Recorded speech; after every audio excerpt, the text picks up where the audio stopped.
बिराद गोजोनदों आङो थामथि खेबनि थाखाय आं सुजुग मोनबाय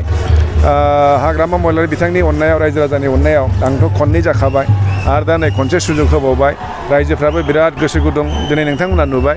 आरो बेनो फोरमायो जे एबारबो जे जों देरहाखासिगोन आंखौबो देरहासिगोन आरोबाव आं थामथि खेबनि थाखाय माजबाटजों लोगोसे उदालगुरि लोगोसे गथाय आसामनि आङो एबार आंनि जि आद्रा थानाय सिमां बेखौ मावनो हागोन होननानै आंहा मोनसे फोथायनाय फैबाय आरो खोब रायजो राजाफ्रा नोंथांजों ओंखारबोदों नंगौ ओंखारबोदों बहुत मानसिफोर फैदों मैया हर गेजेर समावसो जों खबर होदोंमोन अब्लाबो जे इसेबां फैदों बेयावनो हमनो हायो आरो रायजो राजानि गोसोआव जे इसेबां थुलुंगाखांनाय दङ देरहानायाथ' 100%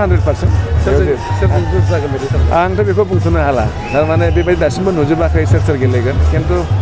आं देरहानाया 100% आङो बिराद नाजादों जाहाथे मोजां भट लानो हायो आरो बिपिएल डिस्ट्रिक्टनि आफादगिरि बिथाङा दं आरो जय भारतनिफ्राय सासे दङ खोनादों दासिमबो नमिनेसन होआखै होथों बिथांमोनाबो गेलेनोसै